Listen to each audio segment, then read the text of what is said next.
Welcome everyone to New England ISTE's free webinar series. New England ISTE is an affiliate of the International Society of Technology and Education, which, as many of you know, just merged with ASCD. They're waiting for a new name. If you've got an idea, send it to them because they are baffled from that whole thing. This series is designed to provide free professional development to our members of New England ISTE and the wider audience of ISTE and now ASCD and the whole world. Everyone's welcome to come. If you're on social media, we use the hashtag forward to school. We also have at New England _NE_ISTE, and those are that's our social media handle on everything. My name is Gabby Richard Harrington. I'm the current president of New England ISTE, and I will be your moderator. Everyone present will get links to the recordings. Everybody who is live will get the links to the recordings, and anybody who takes our exit ticket after watching one of the recordings will also get the recordings, and then you can share them as widely as you can so everybody gets to hear this great information. Today is October 18th, 2023, which seems like a pretty impossible thing. The webinar today is called Designing High Quality Virtual and Hybrid Learning with the Learning Accelerator, who has presented for us a few times before. Dr. Beth Holland is on the New England ISTE board, just as a side note, and she and Dr. Catherine Atkinson and Michael Ham will be our presenters today. And I'm going to hand it over to Beth, and everyone can introduce themselves. Great. Thank you so much, Gabby. It's always really nice to be here and to be able to join everyone in these great webinars.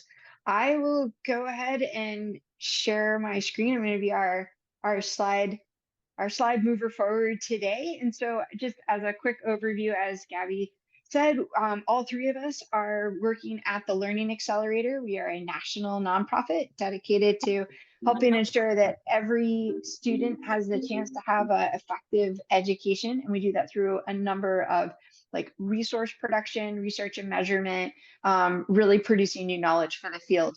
So as she said, my name is Beth Holland. I'm a partner here at the Learning Accelerator. I'm also a member of the NEISTE board, and I am based in Newport, Rhode Island. So Catherine. Hi, everyone. It's great. Yeah, it's great to be here with you. So my name is Catherine Atkinson. I am currently in Michigan. I worked as a classroom teacher for a lot of years and now moved into teacher professional development, and I work as a researcher at the Learning Accelerator. And I'm really excited to be here today to talk a lot about virtual and hybrid learning and best practices. Thanks, Catherine. Michael? Thanks, Beth, and thanks, Gabby, for hosting us. My name is Michael Ham. I'm an associate partner at the Learning Accelerator. I focus a lot on virtual and hybrid learning and also state supports and bridging the gap between policy and implementation. I'm really excited to join Beth and Catherine on this call. We've done quite a bit of research, and also just wanted to point out that we're all wearing cool sunglasses in our little headshots here. That's why I chose the one that I did. Not only are we, excited to talk about virtual and hybrid learning, but also we're the cool kids with nice sunglasses in our corner. So Beth, I'll turn it back to you. Thanks, Michael. I find that I have very few pictures of myself that exist where I don't have sunglasses or a hat. It's really tricky on that. So I'm glad we all could go with that way. And I know, Anne, you're here with us. If you would like to actually come off mute and introduce yourself, Sam, I think I saw you here too, or introduce yourselves in the chat. We really are hoping that today is a conversation amongst colleagues and friends. We have a bunch of slides and resources prepared for you, but we really are hoping that this is it's way more fun to have lots of people be able to engage and have lots of thoughts. So if you could please either introduce yourself or do so in the chat, and we'll pause for a second.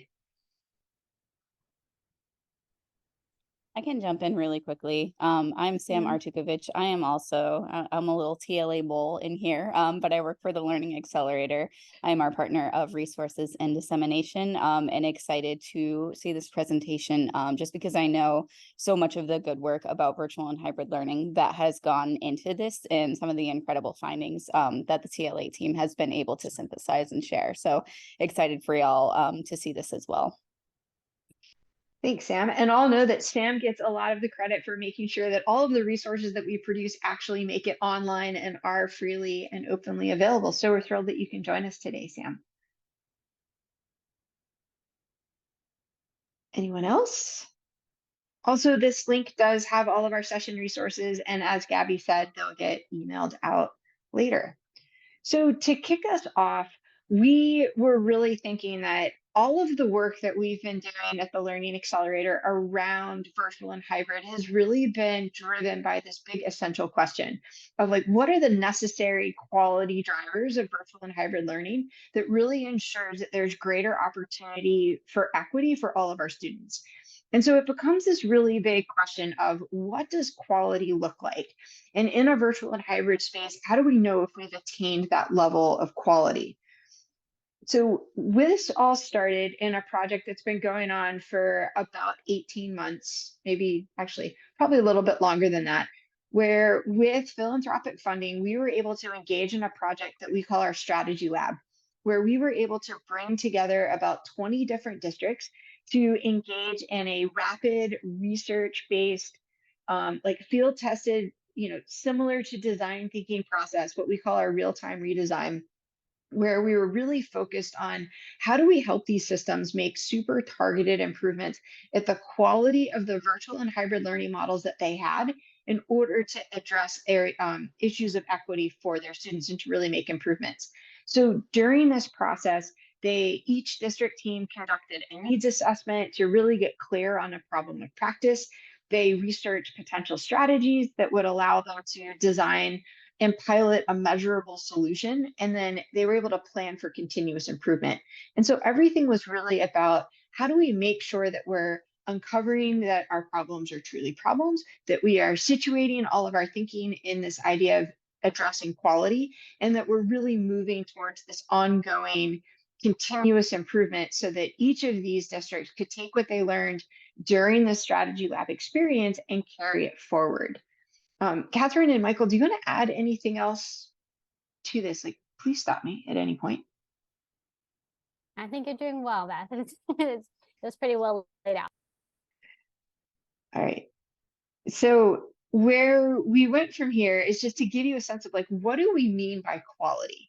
And we conducted a pretty extensive review of the research literature and came up with a model of what we meant by when we say that there's quality, what are those core tenets? Because I'm sure we've all heard lots of commentary that remote learning didn't work, or online learning is not as good as face-to-face, or there's all of these different challenges. And in contrast, we found that there can be incredibly successful virtual and hybrid learning models as long as we adhere to these drivers of quality. And we really break these down into 3 big buckets. And we talk a lot about relationships and those social connections, because when we have our students in a virtual environment, much like if they were in a face-to-face environment, how are we really ensuring that they feel a sense of belonging, they feel a sense of community, that they feel that they're committed to the learning process? Connected to that and really serving as a bridge is really excellent pedagogy. Like, what does it mean to have really rigorous content and active mastery-oriented learning experiences so that we're really focused on the best of what we know about student-centered learning? And then where a lot of times conversations about virtual and hybrid learning begin, which is technology, that's where we actually see that as, yes, a foundational element of our model, but it has to be in the service of this great pedagogy, these really good relationships, this super effective instruction. And then underlying all of it, we do realize that there's a real need to have a good foundation for self-directed learning. So students really need to make sure that they're nurturing and developing these skills and readiness so that they can be super successful in a virtual environment. So with our strategy lab experience, Catherine and Michael and I were able to focus in on how these quality drivers manifested throughout.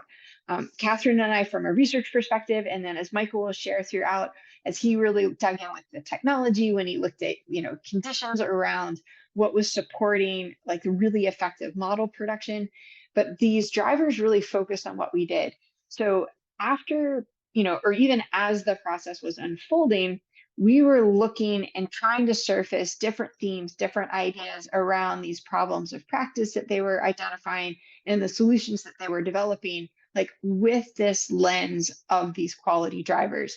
And as a result, we've built out a series of case studies and a series of resources that really can help other systems to take these on, to start to think about how do we improve the quality in their own environments.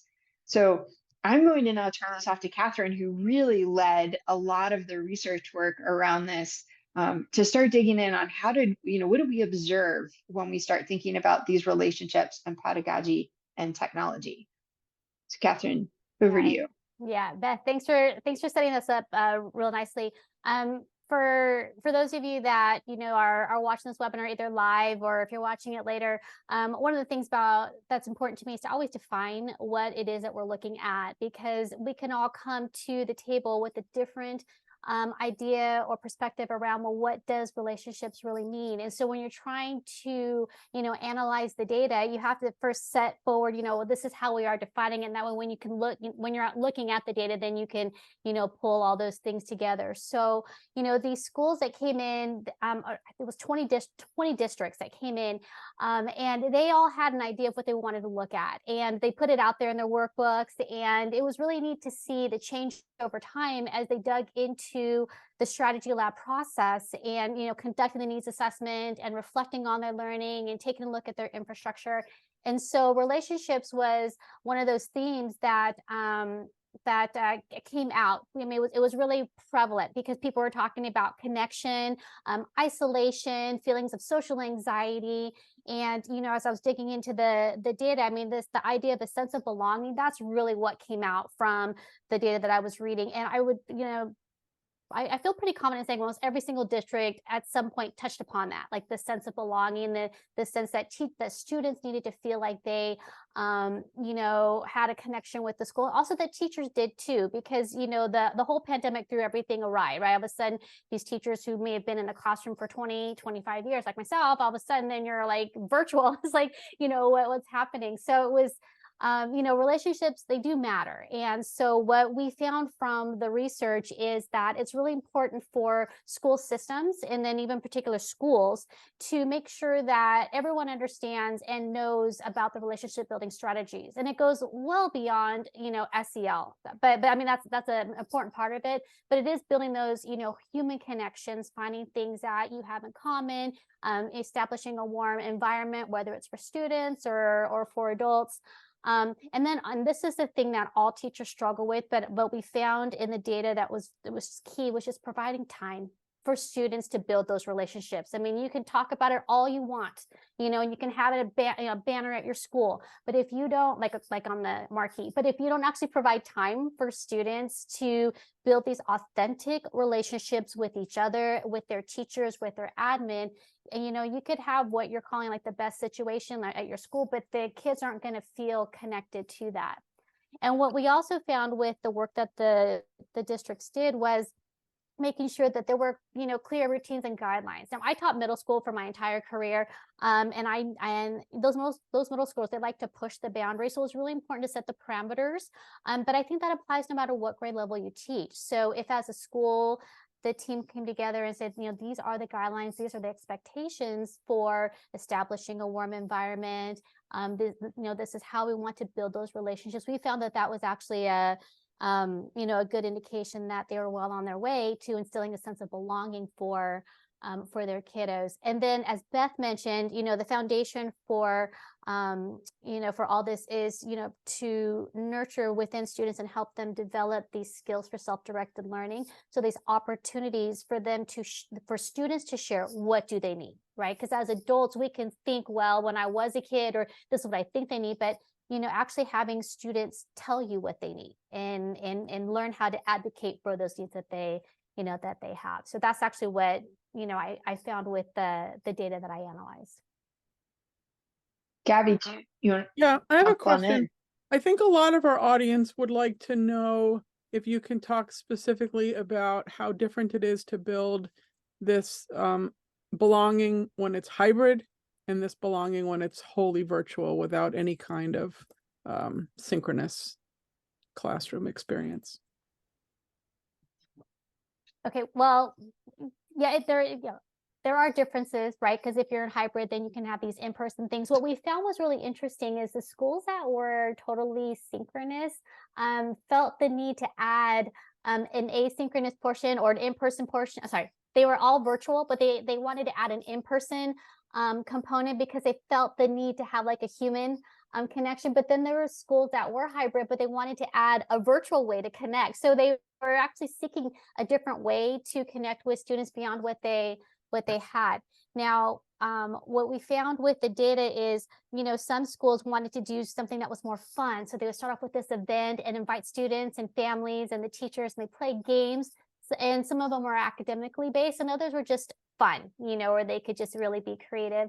And then others would do things online like virtual field trips, or they would have these like one-on-one, I shouldn't say one-on-one, but like these small groups where students can come together. And what was really neat, and I can't remember off the top of my head which school it was, I want to say maybe it was KIPP DC, where the students, over time felt really comfortable sharing some really personal feelings that they had because they were able to establish those relationships, and that was then actually online. So it's really just setting those expectations, regardless if you're hybrid or completely virtual. It definitely can work. And I think one piece to note as well with this, a lot of these districts came in and they didn't think that what they wanted to focus on was like a sense of belonging, or how do we, cultivate more social interactions for kids. A lot of times it started with something like, well, we want our students to attend class more, or we want them to turn their cameras on more. And so it was by digging in that we found, like, what's the real cause? Like, do students feel as though that it's a safe environment? And in, KIPP DC is a great example of one. They piloted a few different things, but one of the things they actually piloted was a technology tool that allowed the teachers to really quickly post these video reflections, like answers to questions like, hey, what do you like better, a hot dog or a hamburger? Or, what's your favorite color? Or tell me about a time that you had like your, that you had the most fun that you can ever remember. And by using the technology tool in this really low stakes way, they were able to start building those relationships. But then, as Catherine said, then there were others that actually built in-person opportunities, or even looked at building it, into their instruction, so that it was like more small group instruction or more opportunities to build those meaningful relationships. Beth, I also came off mute. Just wanted to add here too that like in virtual environments, there's a greater pressure on the technology to be able to have like, or to offer functionalities and to be able to like, or on the folks who are using technology to intentionally use them in such ways to create the spaces for relationship building. In hybrid, right? Like just like in person, those in-person interactions, they have lots of that liminal space where like relationships get built, where it's just the one-off conversations. It's pulling students aside, or like students being able to connect with one another just in person. That happens a lot more naturally. So I think as we're thinking about like the dichotomy between like virtual and hybrid, right? Like I think the piece that I'm going to be talking about a little bit later on in the webinar is on like how we're thinking about technology and the ways that it creates those opportunities for students to authentically build the relationships. And so I just wanted to throw that in there. And then just to piggyback on what Michael was saying, and this goes to the question that Gabby was asking, there are differences when you're trying to build relationships in a hybrid, environment versus something that's completely virtual, because in the virtual world, you lose a lot of those nonverbal cues that you would see when you're in person. So that's why it's important to educate, teachers on, well, what to look for and how can you build those support structures within your online class so that those so students can use either emojis or their reactions in Zoom or whatever, so that teachers can sort of get a sense of how students are doing on the other side of the lens, because it is a lot easier to see how students are feeling when they're right in front of you physically versus like a 2x1 inch camera screen. Catherine, you want me to go to the next slide where all those strategies are? Sure. Cool. So yes. So these are, sorry, Beth. So these are all hyperlinked. So once you get the the slide deck itself, if you were to click on any of the logos for the schools, it'll take you to the various case studies that we did. And then everything that on the right-hand side of the table, those are all links to the strategies that the schools implemented, and some of them are match what other schools have done in previous work with the Learning Accelerator, and then some of these were more on the newer side, where we're seeing they're trying to do something a little bit different than maybe what was already out there. So yeah, so it's chock full of resources. So if you're interested in how these schools instilled a sense of belonging and what they went through, I mean, I would definitely click on their case study to see their background, because things are contextual. So you want to make sure you understand the schools, where they're located, and how big they are, how long they've been around. And I think, again, our goal with all of this is to think about, like, what are these elements, what are these strategies, and how do you transfer them into your situation? So how can you take these like grab and go strategies and move forward? But before we keep going forward, Gabby, did you have any other questions on this? Or Anne, I'm not sure if you want to either type or come off mute, but we want to make sure we're addressing questions before we keep going.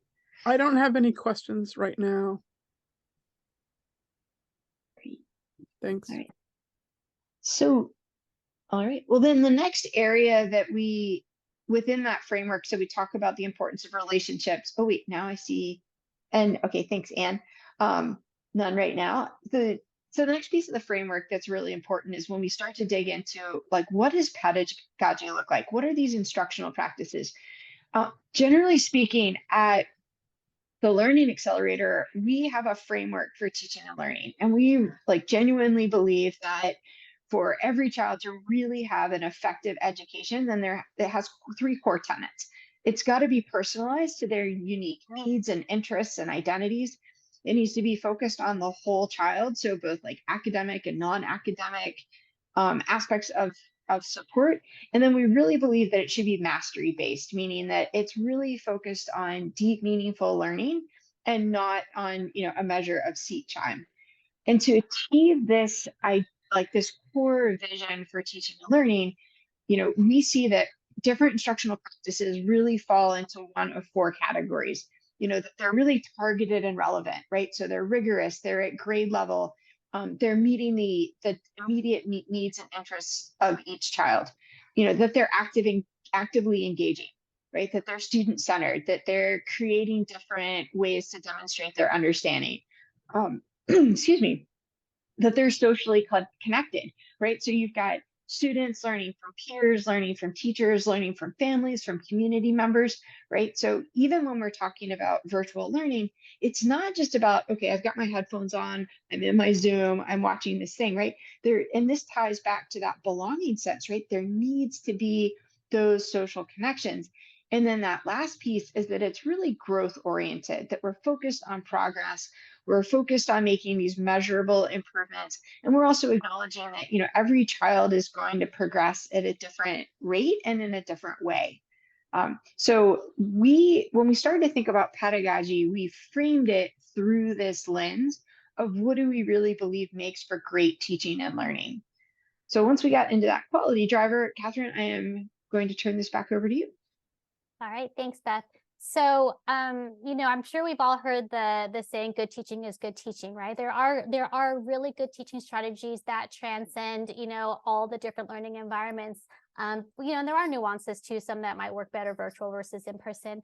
But what we were really looking for, or what actually emerged from the data, was this idea of the need to really address what students needed. So we were calling that learner-centered design. So what do students, need to be successful in the classroom? And as Beth mentioned, we're also looking at the whole child. So not just academics, but also non-academics, which relates actually to the idea of relationships and instilling a sense of belonging that, we were talking about a little bit earlier. So, it is important, just like with the relationships driver, is to make sure that, teachers do understand what good learner-centered design looks like, right? So what does targeted and relevant really mean? And it is focused, right? So it's not something where teachers are just, going with the flow for that particular day. I mean, there are teachable moments, but, really focusing on, well, what is it that the students need to do, and what do students want to do? Because voice and choice are really important. And that came out loud and clear from all the districts. Like, what do students want?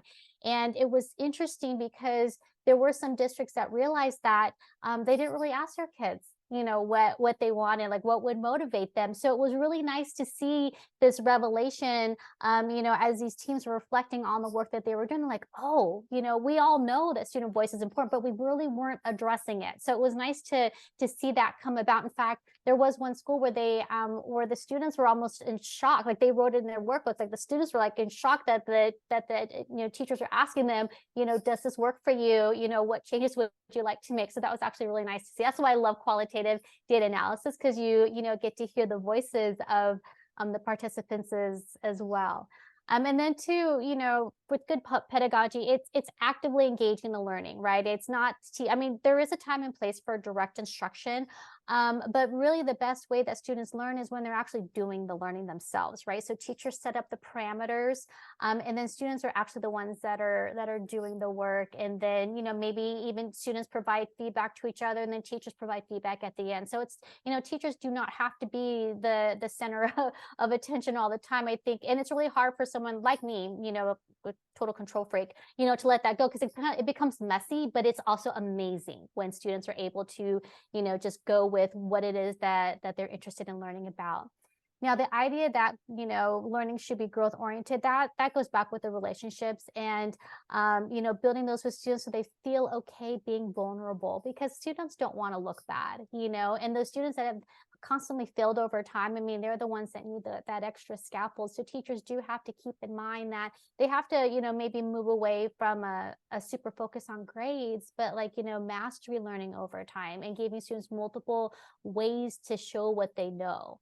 And then, of course, the warm classroom environment, providing ways for students to connect with each other, to make connections with the teachers and also administrators and support staff. It's not just teacher-student connections that's important. So, and then Beth, if you wanted to go to the next slide. So these are the 4 schools that we pulled out from the 20 districts that were in there, and all these are actually hyperlinked to different strategies that take you back to the TLA website. And then if you click on each of the logos for the schools, it takes you to their specific case study itself. But this one was actually a really fun one to look at because there were so many different things in there. But I mean, it was the fact that these districts came in, as Beth mentioned, maybe thinking that their problem was something different, and then coming back to, wait a minute, it's actually student-centered learning or learner-centered design. That was, and that was because they went through that whole strategy lab process. And just a note on that process too, one of the things that these systems were encouraged to do, and this is something we would encourage all school and district leaders, system leaders to do, is they did a lot of empathy interviews. So they went out and, as Catherine said, they talked to students, they talked to teachers, they talked to families, and they really listened and tried to understand like what would be really helpful in order to improve this instruction. And then it took so many different forms. As Catherine said, you can read all of the full case studies, but some, like Gulfport Academy introduced these new synchronous sessions, and when it had previously been mostly an asynchronous course. And there was a lot of introduction of project-based learning. So how do we create these more authentic learning experiences where the kids can really engage and dig in, around a topic of inquiry that they find really interesting? So there were different ways of getting to different aspects of this that are really, again, contingent on what's the context, what's that pedagogical knowledge of teachers, what do people feel comfortable with, but it was all really surrounding this, how do we really improve instruction and make sure that it's more learner-centered? Michael, anything else you want to add in? Or well, no. Sorry. There's nothing, Michael? I didn't mean to interrupt you. What I did want to say though is, a lot of these things, it's not necessarily an easy fix. It's definitely not a Band-Aid. So it's something that has to be intentionally done and, done, as a school-wide team so that it's going to permeate the entire, culture of the school. And I was thinking about when Beth was talking with Newport, with in particular Newport News, their staff went way out of the way to build those relationships with students because they were really concerned with students feeling isolated in the learning environment. So these teachers would call home, they would text, they would email, they would talk to mom, grandma, you know, and then eventually, and I could see because they kept really good communication logs over time. I mean, the teacher's like, oh, this, you know, so-and-so just texted me out of the blue asking a question. So they're seeing the fruits of their labor, but it took a long time for it to be done. So all these things that, you know, we're sharing with you today, you know, it's not necessarily a quick fix, but what we found with these districts is they're working. It looks like they're working so far. So, and, you know, we'll see, you know, long term, but this is a long project, as Beth mentioned. So the teachers, the districts have already been working for a while to get to this point. And on the flip side of that, they all started small, right? So we talked about piloting solutions and measuring solutions. I mean, they started with a 3-week pilot. And so it was, what can we do in 3 weeks that we think will have an effect on really making an improvement for our students? So yes, these are some bigger ideas. And how do we think about these in really short chunks that are super manageable? Yeah, that's a good point. We don't want to make it so it seems like it's impossible. Not impossible, short chunks. You know, Right. these were 3-week pilots, and there was a lot of progress in 3 weeks. All right. So wrapping into our like foundational quality driver, again, a lot of times when we're having these conversations around virtual and hybrid, it really starts with technology. And we very intentionally have said, actually, it really needs to start, you know, with those relationships, because that relationships drives everything. But we did find, you know, some really interesting nuances even around, you know, the available technology and what we saw in the different districts. So Catherine, I'm gonna turn this back over to you and Michael. All right, thank you. So, you know, when we were talking about virtual and hybrid learning, I mean, technology is the medium for it. So that's why it plays a really, really big role. But as Beth and Mike will talk more about it later, but technology is in service of the learning, right? So it's the mode for it to happen. So that's why when we were looking at, well, what were the things that the districts, you know, the problem of practice that they had, you know, some of them didn't mention technology at all. But when it came down to, well, what is the issue? Like what's preventing, you know, students from coming to class, or what's preventing students from, you know, turning on their camera or anything like that? You know, we found that, you know, it related to technology capacity, whether students didn't have, you know, the camera to turn on, whether they didn't, you know, their internet or their Wi-Fi, you know, system or hotspot system at home wasn't working. So technology capacity is key, you know, in a virtual and hyper learning environment. And, you know, a lot of times we talk about the student side of it, but it also works for teachers as well, you know, so if teachers don't have a strong knowledge of, you know, how to, you know, resolve technology issues, or if they don't have a strong, you know, system at home that they're using, I mean, they're not going to be able to do the instruction. So I just want to throw that out. It's not, I mean, the connection to students via technology is super important, but it's just as important for teachers as well. And then going back to the relationships idea and, you know, instilling a sense of belonging, clear routines and guidelines. So, you know, the students do need to know what to do if technology doesn't work, because, you know, for some students, they're going to turn it off and just walk away. It didn't work. Okay, I'm done. I guess school is over, right? So you have to put into place like, well, what do you do if your internet is slow for the day, or what do you do if you get, you know, bounced out of a Zoom session? So it's helping and providing the scaffolds for all those students so that they do know how to get the help that they need, and also providing it for parents, because when you're talking about kids that are elementary, they're not going to, you know, they need a lot of extra support. So this is where parent engagement is super important as well, so that the parents know what to do. And then the support structures, I think I did talk about that, with making sure that there's these clear routines and where to go, and that it's actually set up. And so, you know, it's not just they fill out a Google form and good luck, someone will call you back. It's, can they make that phone call and get the help right away? Because if students can't get into the class to learn, then instruction is lost for the day, right? And so the schools have to be prepared to address the technology issues. They have to think about, well, what might happen. Catherine, before we keep going, Anne sent us a question in the chat, or sent me a question in the chat, and I want to bring that up because I think it really plays in as well with this idea of not just thinking about the technology capacity of students, but also teachers and families. And her question was about the enabling factors for leaders to transition to a different way of teaching and learning. So we were talking about, it's mastery based, it's bringing in project based learning, and she wanted to know a little bit about that context. Like, did the district have a history of doing this? And then how did they build capacity in the pilot? So all of these are great questions. And there's a big, it depends. So each district was a little bit different. Some of the districts did pilot some professional learning, and then they got really specific and targeted with some individual teachers to see, what was the impacts of this? How did it have an effect? We actually have some districts right now that had are continuing on with us with some additional funding from the funder, to be able to put a little bit more effort into that professional learning, because it is definitely a potential culture shift. And we saw things too, like there were some schools that were completely synchronous, and the kids had this expectation of like, if I am not sitting in Zoom for 8 hours a day, then I don't have to do school. And so there was a culture shift around, how do we bring in some asynchronous and have them understand it? And on the flip side, there were some schools that were completely asynchronous, and it became this question of, how do we bring some real-time human interaction into this? And then Gabby, I see your follow-on question too. Like, did these schools already have students who had some experience with self-directed learning? And some yes, and some no.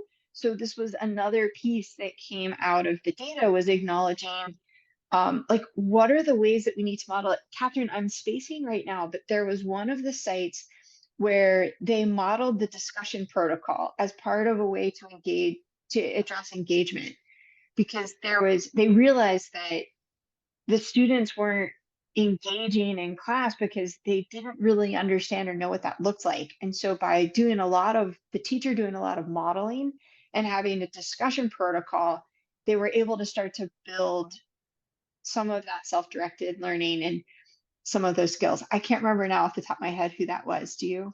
I can't either, because there were 20. There were 20, and at some point they all just sort of blend together. But that school actually had a professional development session, and so at their school they set that up, and they were real clear on technology tools that teachers could use to facilitate discussion, and like sentence starters and different kinds of activities. And they even had a follow-up where they included the students using those strategies in the classroom. So that was actually really nice to see, but they definitely targeted on the verbal aspect, or the communicative aspect of learning. So, but to Gabby's question about self-directed learning, I mean, the districts, they all took a team assessment. Well, they took an individual assessment and then a team assessment about, where they were in terms of technology, relationships, and pedagogy.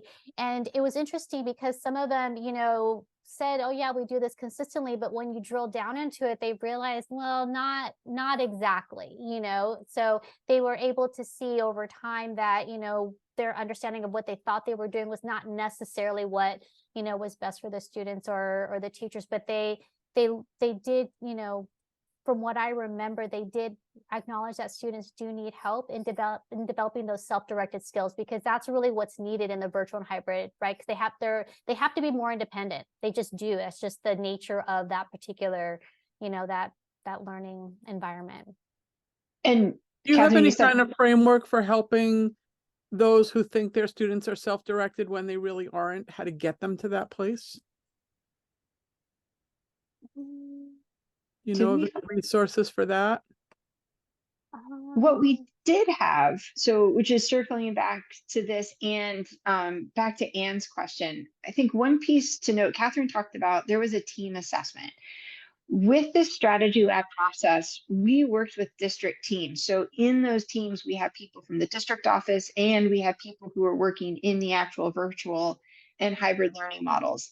And one of the first things that they did is, and because we have Sam and she can find everything really fast, we actually use these quality drivers, and we built both an individual and a team assessment. And so the way it worked with Strategy Lab was each individual member of the team took the assessment first, and then we provided the team the aggregate results. So they were able to see, like, 3 of 5 people had confidence in this element.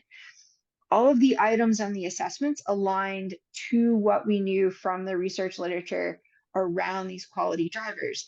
And that was also where they were able to come together and have these really actionable conversations of saying, for example, with self-directed learning, there were indicators like, do our students do these things? And how often do they do them? And so that created a really concrete way of them assessing and deciding, like, where are we in terms of the ways in which we're teaching self-directed learning? And as they move towards designing their pilots, they could look at that data and say, these are concrete skills that we aren't quite yet doing consistently. So we need to come up with strategies to really address those specific concrete skills. That may have actually wrapped all of our questions up, maybe. But that goes back to establishing, clear guidelines and expectations, and telling students this is what we expect of you. And I'm glad Sam's here because she's so good.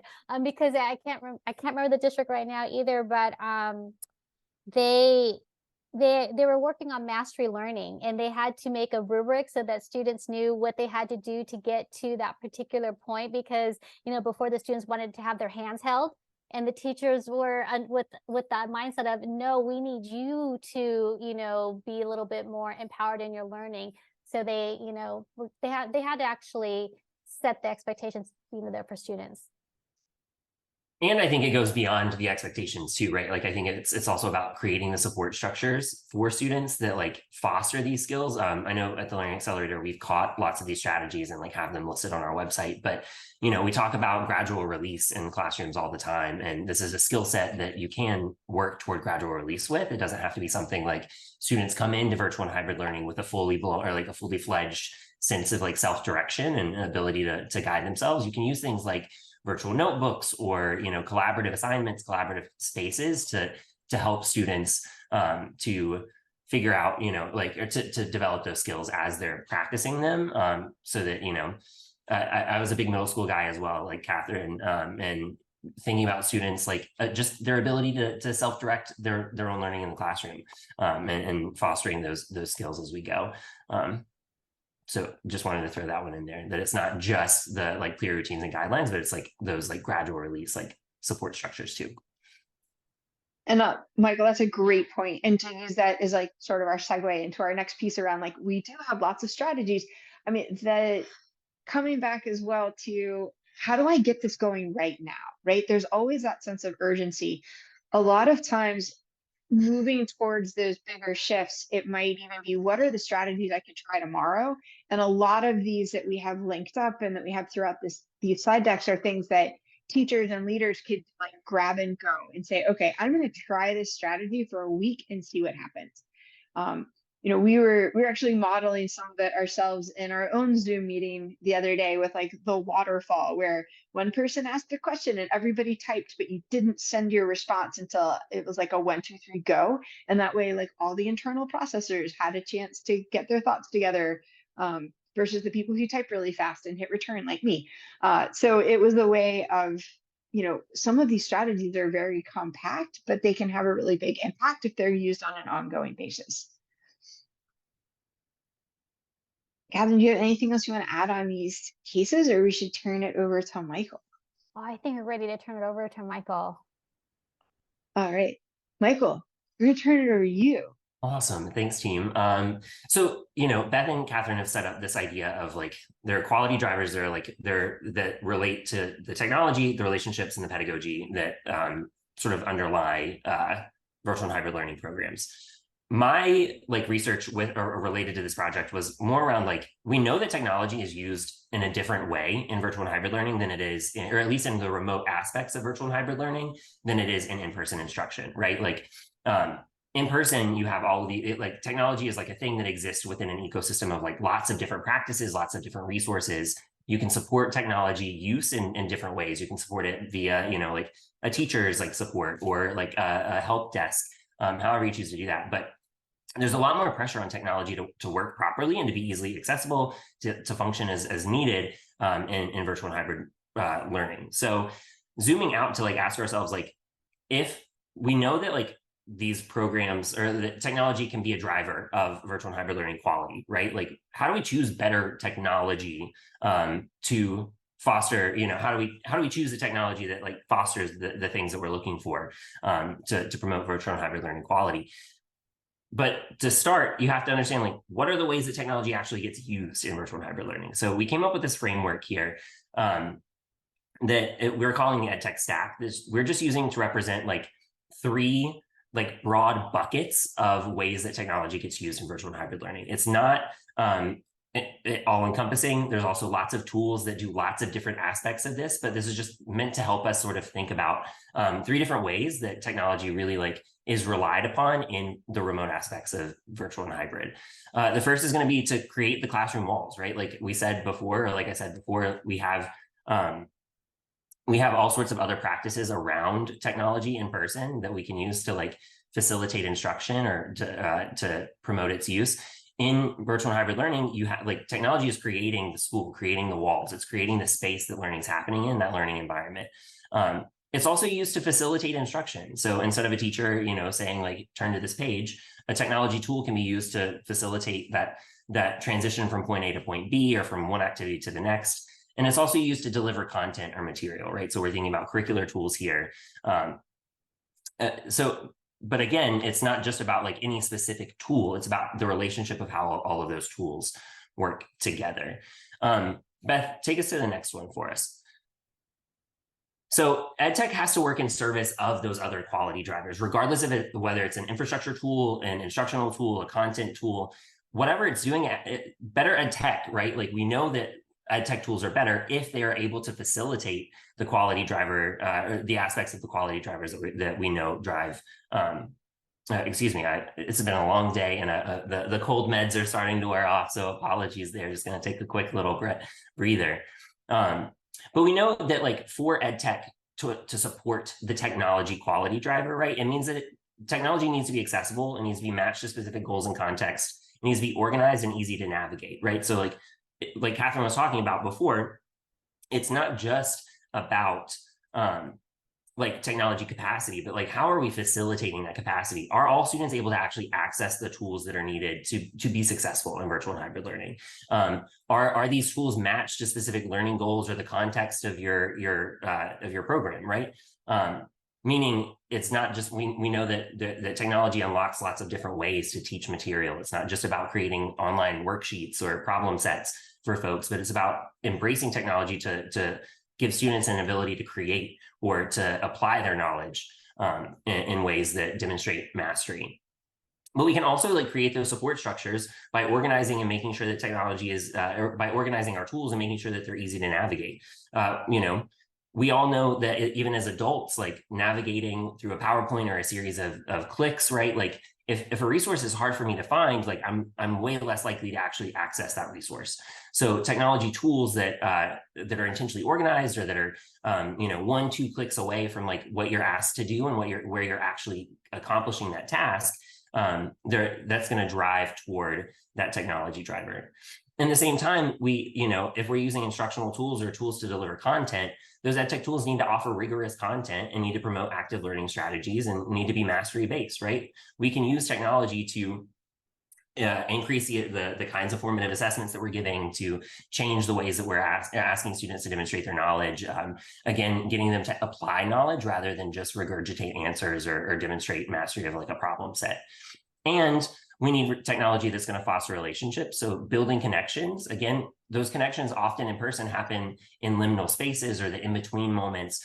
Where are we intentionally creating spaces for tools like a Zoom room or breakout rooms on video conferencing platforms, like for students to engage with one another and with teachers and with other folks who are leading in their programs to build those relationships, as well as to personalize learning to students' identities and interests, right? So, we're thinking about personalization in a broad way here, not just about like what do students need, and personalizing like a learning path based on their learning or like what their mastery level, right? But we're also talking about like technology that delivers content that reflects students' lived experiences and interests.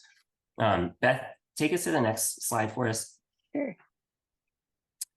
So in this research, like what came out was, or we've organized this material into sort of two different spaces or two different resources. The first is going to be this insight that says, how do EdTech products stack up? It prompts leaders to ask a series of questions that highlight where their EdTech tools do support the virtual and hybrid learning quality drivers and where they fall short. These questions are just about, like taking each of those bolded pieces or aspects of the quality drivers on the last page and asking questions like, how do I know that tools are accessible? Like when I'm looking at the many different options that are on the marketplace or the tool that's actually in my EdTech inventory, is it designed with UDL in mind? Is it offering the functionalities that students actually need to be able to engage with it, students who have learning differences to be able to engage with tools or with their material? And we also created a strategy card, which is going to zoom in even closer and provide EdTech or like leaders of virtual and hybrid learning a space to inventory their EdTech products, make note of how those tools are working together, the relationships that exist between them, whether they're being used to create infrastructure or to create to facilitate instruction, to deliver content, used in many of those different ways, and ask specific targeted questions for folks to be able to answer that allow a visual way for folks to see where are my EdTech tools driving toward quality, where are they pushing my students forward, where are they promoting these drivers that we've laid out in our research, and where are they falling short? Because again, it's not just about one EdTech tool. We know that students are using all sorts of technology and virtual and hybrid learning programs, right? Like the number of tools just seems to be increasing, but we're not, if we're looking for a magic like bullet, or if we're looking for like the special sauce, right? Like we're not going to find it. It's about how you weave these things together to make them work in support of the quality drivers. Beth, I think that takes us back to our other resources there. I just talked a lot, so if anyone has any questions, please feel free to come off of mute. Yeah, I think we should pause here for a minute, Michael. I mean, that was an excellent explanation, and I think you really brought it all home and really highlighted too how all of these quality drivers work together, and that when we do think about, what do we need to do to address like the quality of the virtual and the hybrid learning experiences we're creating for our students, and and I think hybrid's such an interesting piece right now because so many people said, oh, we're not doing hybrid anymore, but it's like, okay, well, we called it blended, pre-pandemic, right? Like technology is in every single classroom and it's in every, it is almost in every household, right? So every opportunity has the opportunity to take on this hybrid type experience of really leveraging the best of what do we have in a virtual space and what do we have in a face-to-face space. And you really did an excellent job bringing together, like, how is the technology really in the service of creating those types of meaningful learning environments that we really want to be able to say. Thanks, Sam. Sam, it's great to have you in the chat here today. This has been much fun. Gabby, yes, please. Yeah, so when you came across a school that said, oh, our stuff isn't really very accessible, how did they mitigate that? How did you help them do that? I mean, I can say too, accessibility was really interesting because it showed up in so many different ways. And even going back to, we mentioned that there was a team assessment, and we piloted that team assessment with a small group of districts before we rolled it out to everybody else. And in that piloting process, a lot of districts even said, we not only need to think about accessibility in terms of, can I use a screen reader? Does it have text to speech? Does it have built-in dictionaries? Does it have translation? But also, are all of our communications, in the target language of our families and of our students? So accessibility took a much wider expanse than just the like basic web accessibility of, can a screen reader read this? Can I adjust the text size? So again, it was varied across a lot of these different sites. And so, we do have another case study on family engagement, and a key element of the family engagement piece was, are we sending family communications in a way where all of our families can interact with it? And that became an accessibility question. And so that was the focus of, okay, how are we going to do that to make sure that we're reaching more people?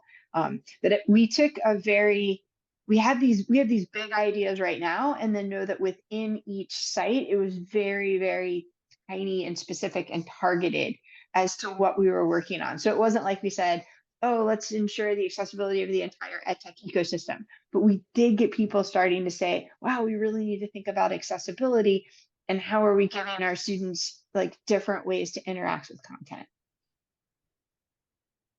And then to piggyback on what, you know, Beth and Michael were saying, when it comes to technology, because I was, you know, 2008 was when I got my first MacBooks in the class with my kids. So I absolutely loved it. But the thing, and I love trying different technology tools, but you know, looking at all the different things that the schools were using, some schools were using a lot of tools, you know, across all the disciplines, across all the classes. And then other schools, you know, chose a few that they just focused on. So that's something to think about as well, is, you know, that's where it goes back to technology capacity, right? Because if you have students, you know, and you're telling them to go to 5 different places, you know, in one class, and then another class you're going to somewhere else, and so you're you know, the cognitive load for a child to try and navigate, and we're trying to give them the skills, right, to be self-directed learners. You can't throw it all out. So I just sort of caution with, you know, there's a lot of really great tech tools out there, but just be real mindful. What's the objective, right? What's the learning objective? Is it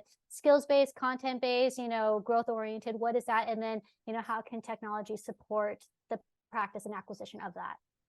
And just to double click on one piece there, it's like both the technology has to offer the functionality itself, right? And the folks who are using the technology have to know how to access it or how to use it.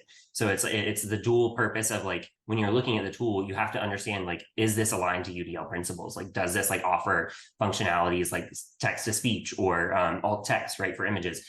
And do the teachers, do the stakeholders, do the families, do the students, like, all know how to like actually use those? So it's the dual purpose of, like, the tool has to use it or has to offer it, and folks have to know how to access it. Michael, that's a fabulous point. I'm just going to go ahead and click on this slide and leave it sitting up here, just knowing that we do have, you know, we mentioned a lot of different resources and strategies. So here's even more that we've put together around this project and around these different ideas. And as always, everything is, you know, freely and openly accessible. And then Gabby, I see you back on screen, so I'm going to actually turn this over to you in our final 3 minutes. Yeah, I have one last question. This particular project, did it start before the pandemic, in the middle of the pandemic, or since we've all been back with a choice of being face-to-face? That's a great question. We have essentially now gone through a second iteration of this idea of strategy lab. The first version started during the pandemic, thanks to funding from Bellwether Education, where we had some of our colleagues worked with a small set of districts around, you know, this was back when we thought we were all going to go back to normal within 3 months, right? So like, what are some things we're doing right now in spring 2020 that is going to allow us to have, you know, make improvements in the 2021 school year? As a result of that work came the real-time redesign. Like, that got developed through that first initiative. We then started with this second round of strategy lab in January of 22. No, what year is it? 23. I think we did start in January of 22 was when we then brought the next, you know, couple of cohorts, or the next cohorts, and the district started in waves, and then we've worked with them. So the full project wrapped up back in May, and then we have a few other districts that are continuing with us right now, and they're doing some extension projects. And then we're hoping to be adding more districts and doing some more support coming into 24. So this is going to be hopefully this will be an ongoing process. And here's my last question of the day. For a district who's back fully face-to-face that had a questionable experience with their remote teaching and learning, what would you steer them to do first before they started a hybrid or virtual program? Like, if they had the students face-to-face in school for 6 weeks before they started, like, what would be 2 things you would tell them, you've got to do this before you start? So you have the students for 6 weeks and then they're going to go hybrid? Yeah. Like, they've decided to start a hybrid program, which many schools seem to be thinking about now, because students are saying, boy, there were aspects of it we really loved. What would you try to get them to put into place, to have ready, whether it's the 6 weeks before school starts or the first 6 weeks with students face-to-face? Just curious. here we'll all get to say a word. How's that? Sam too, you can type it. Or Catherine, you can speak yours because you typed it in there. I didn't do the waterfall. I think it's really important for the team to establish a vision of what they think that looks like, because that way they have a starting point, and then they can start that. Then after that, they can define what it looks like, and then they get into, well, you know, what are the different pieces that need to come together in order for that to occur. But there has to be a vision that includes, you know, the role of that virtual hybrid program within their overall school program. I was thinking a little more tactical around, if you're going to bring them in face to face, that relationships piece can't be like stressed enough, right? So how are we building those relationships and like setting norms and expectations and really starting to build the community that's going to be able to sustain across the virtual and hybrid environment? Michael, you get the last word. Mine was going to be expectations. So I think, Beth, you double clicked on what I had already planned on sharing, but we'll also just echo that vision is probably the driving piece. Without a vision, like, you're just going to spin around. I think that's a lot of what we saw in COVID response virtual, or in COVID response rapid, engagement or deployment of remote learning. There was a lacking vision because folks just didn't know where necessarily to start, or like what good VHL looked like. So I think that's the most important part. Okay, And so then I have to ask another question. Wait, Did you can I read notice the in your ones? research a real difference between the schools who had a really good vision before the pandemic? Did they have a more successful experience remote teaching and learning?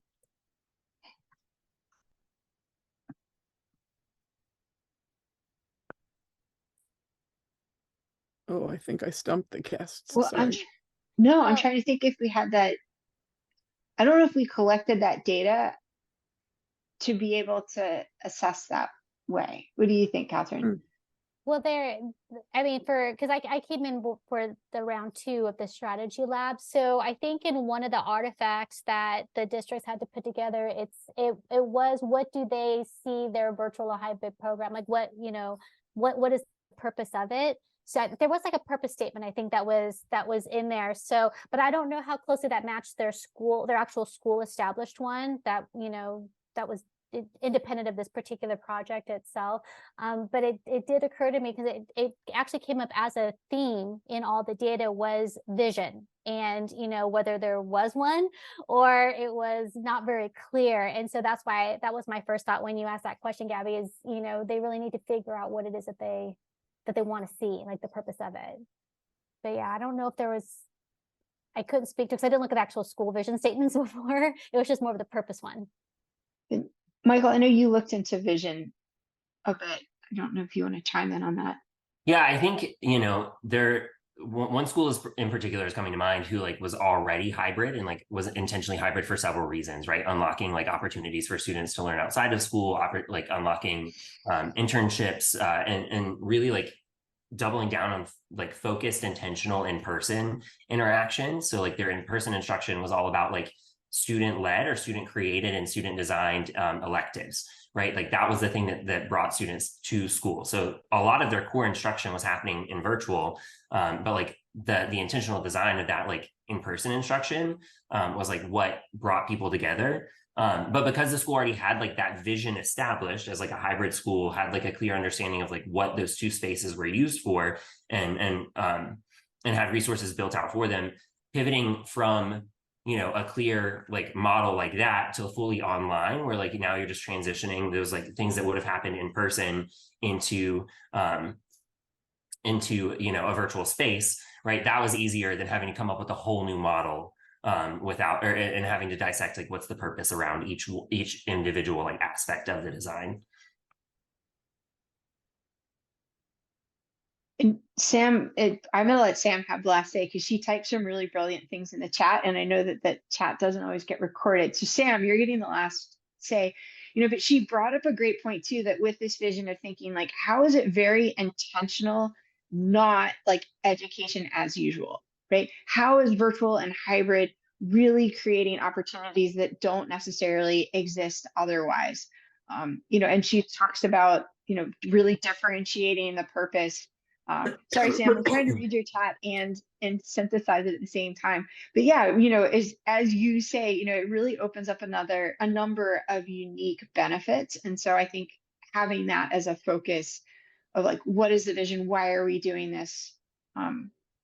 Sam, you made some excellent points to wrap us up.